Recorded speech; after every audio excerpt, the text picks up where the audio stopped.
Today we're exploring the Southport Corridor. So Southport is actually a mile-long strip between Belmont and Irving Park, and it actually has 2 blocks on either side as their boundaries, so to Ashland as well as to Racine. Now Southport is known for a ton of great shopping, little boutiques, great little restaurants as well. It's actually stapled by the Brown Line, which is the Southport Brown Line stop. Amazing neighborhood. Residents can actually find a ton of different properties as well. So you have townhomes, you have single family homes, as well as condos. And every price point is essentially here. So come grab a margarita with us and let's go explore the neighborhood.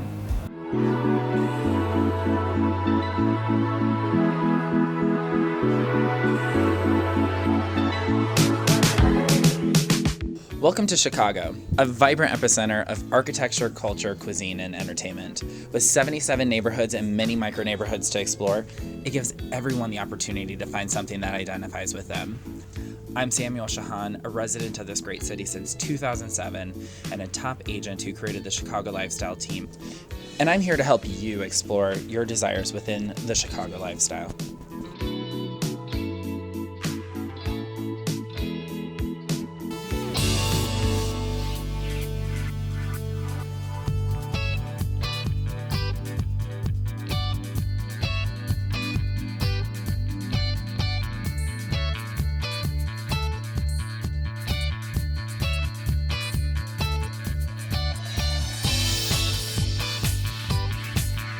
It's Samuel Shahan with the Chicago Lifestyle team. Just wanted to invite you guys to the Music Box Theater on Southport. This is Buck Lepard. He is actually the operations manager here. Thank you so much for entertaining us and allowing us to come in and interview you guys. My pleasure, Sam. I'm always happy to talk with folks about the Music Box, and thanks for wanting to interview me. Yeah. So how long have you guys been here? Like, what's the history of the Music Box? The Music Box was built in 1929. It's a 700-seat theater, and I've been here since 2009, so yeah, definitely seen a lot of the neighborhood change and continue to thrive. We're about 7 blocks west of Wrigley Field, so there's obviously been a lot of change going on there the past few years. Yeah. But they're great neighbors, and we've been able to be parts of some of those changes, or considered for some of those. This room is original to 1929, but back in the early 90s, a storefront just south of us became available, and we converted that into a 70-seat theater, which allows us to hold films longer. For play films, have more programming here in general. So now you have not just one theater, you have 2 theaters. We have 2 theaters, which is the one right next door to this one, right? Yep, and that one seats 70. So a lot of times, a movie will open in the 700-seat room, and then it'll have continued showings in the 70-seat room. What's your specialty? What do you guys focus on? We do a little bit of everything. Our focus for feature films is we'll do independents, foreign films, documentaries, short films, silent films. We do about... Like the old school silent films? Old school silent films. At least once a month we'll play a silent film, and we'll have a live organist come out and play along with it. Our house organist, Dennis Scott, will compose and play an entire live score along with it. Are these new silent films, or are these like the old ones? No, these are the old ones. Everything from, Charlie Chaplin and Buster Keaton. Oh my God, that's super cool. King Vidor, Michael Curtiz, just a lot of different, and we'll play them on film on 35 millimeter. So how are you guys staying relevant in today's culture with all the movie theaters? Because it feels like every single movie theater right now is expanding and renovating and making it full service with dine-in and reclining chairs, and you guys still have the really cute vintage red seats that are just normal. We do. How do you do it? Yeah, well, we it's all about trying to find a way to stay relevant and improve the customer experience for our patrons, as well as still honoring the cinema going experience, making it feel like going to the movies is an event. There was a storefront that was directly north of us, became available. We purchased the space and we turned it into a bar. We had been wanting to do that for a while, so we had some very extensive renovations there in terms of We redid our entire concession stand. Our previous concession stand had actually been built as a prop for a John Hughes movie in Oh, really? 1990. Which one? Pretty in Pink? It was built for that was too early. Curly. It was built for Only the Lonely for a scene that got cut, the John Candy movie. But then they wow. came back and used it for Curly Sue with Jim Belushi. So it did end up. Okay. It did end up So I on made screen. something. Yes. So we built a whole new concession stand with Awesome. multiple points of sale, and we built our lounge, which has a full bar in it. We got a liquor license in the past few years, beer, wine, and all sorts of cocktails. We don't have food service other than the typical movie concessions, Yeah. but the space is available for rent, and we'll have people bring in outside caterers all the time. Oh, that's awesome. Fine. Or bring it in for special events. Yeah. So we've got this nice lounge attached off of our lobby now, as well as a weather permitting, a back garden patio area. In both of those spaces. Which is gorgeous. Thank you. Both of those spaces are available to come hang out, before a film, after a film. All right, so in terms of the neighborhood, so what have you guys, what are you doing for residents in the neighborhood? Are you, why should residents come here? Well, we've got a lot of great events that and films that you can only find here. Typically, if we're playing something, it means it's not playing anywhere else in Chicago. In addition to the stuff I already talked about, we do a lot of special events where we'll bring in, actors or directors, filmmakers to come and talk about the films. Sometimes it's for something we're opening. Sometimes it's a one-night only thing. Yeah. We have a membership program where you can get discounts here. Okay. You'll get a free screening once a month. You'll get advanced tickets for special events. All right, well, anything last to say to everyone?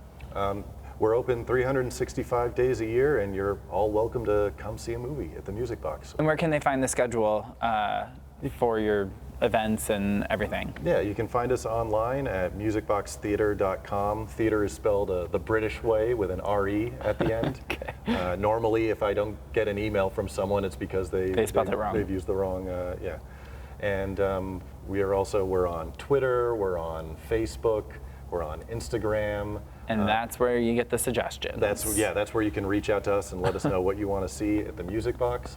And if you're in the neighborhood, just stop in. We have printed paper calendars for cool. folks who want something to hold on to. A little bit more tangible. Exactly, yeah. Something you can put on your desk.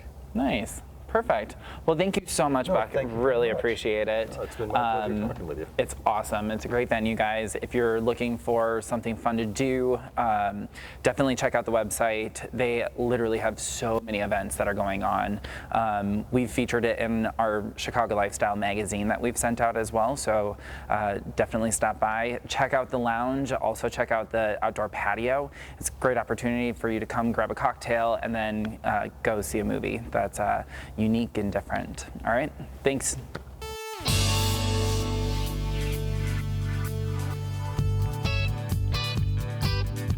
All right, hey guys, so we're here with Tracy Dyer, who is a phenomenal interior designer for Room and Board. She lives up here in Southport Corridor. Yes. Thank you so much for meeting with us Absolutely. and interviewing. Absolutely, it's my pleasure. I'm so excited to do this. I love it. So you've been here since when?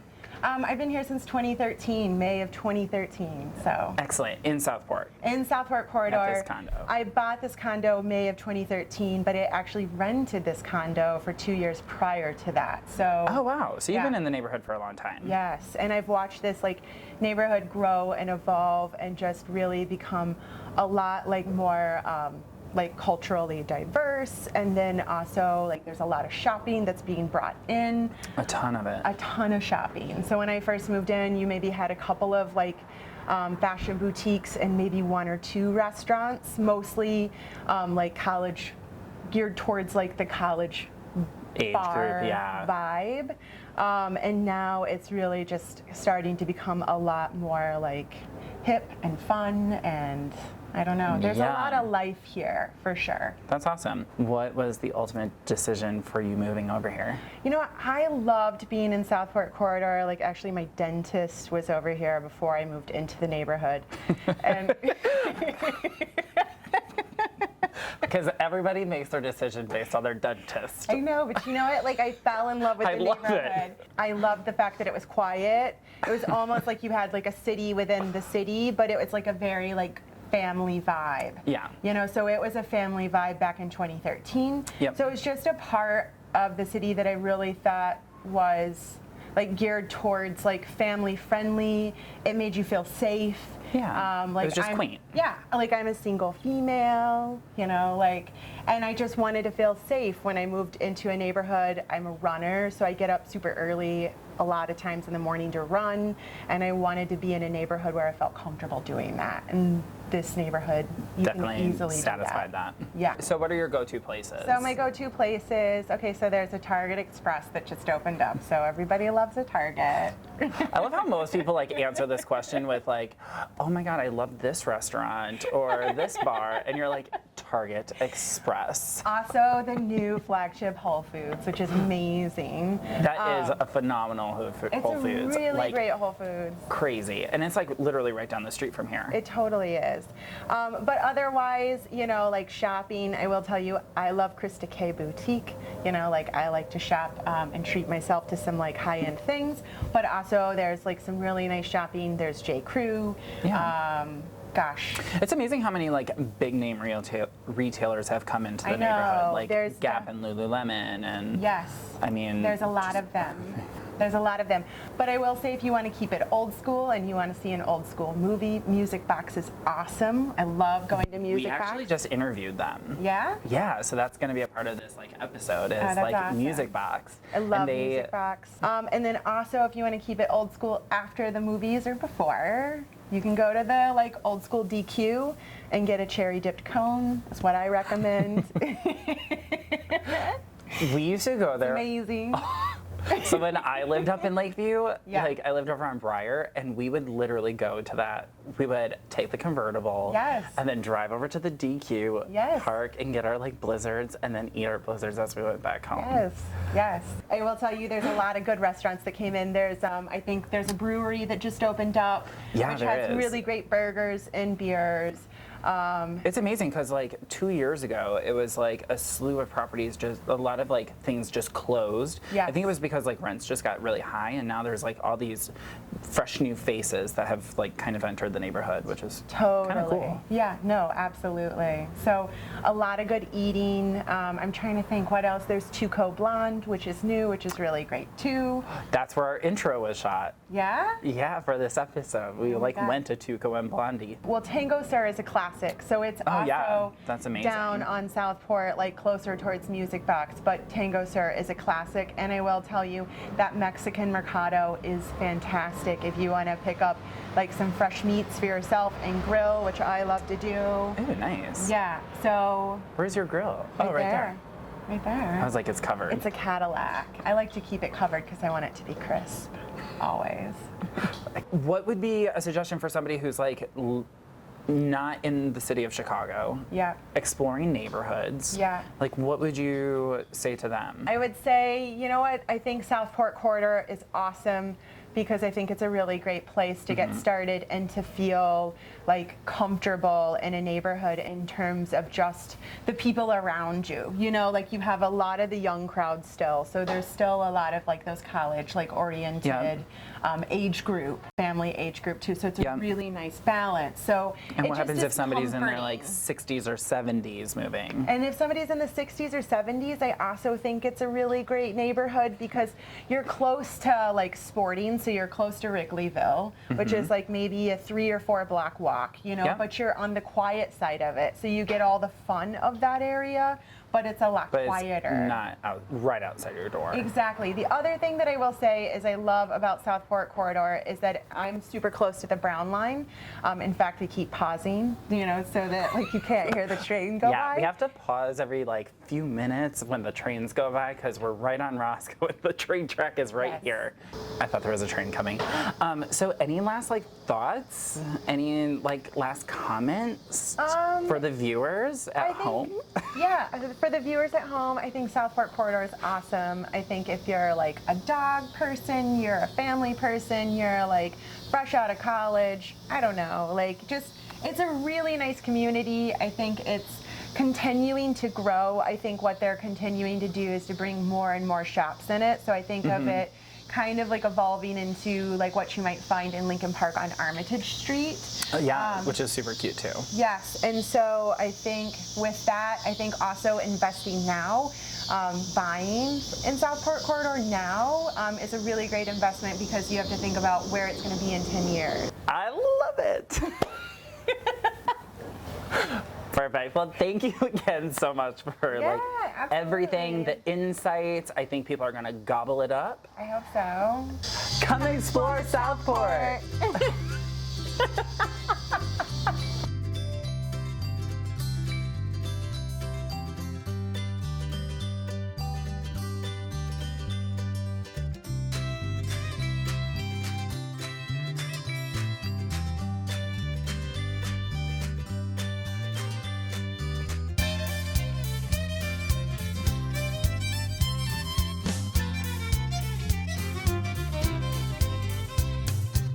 Hey guys, we're here at Corridor Brewery and Provisions with Woody, who is the front house manager. We just wanted to say thank you so much. Absolutely.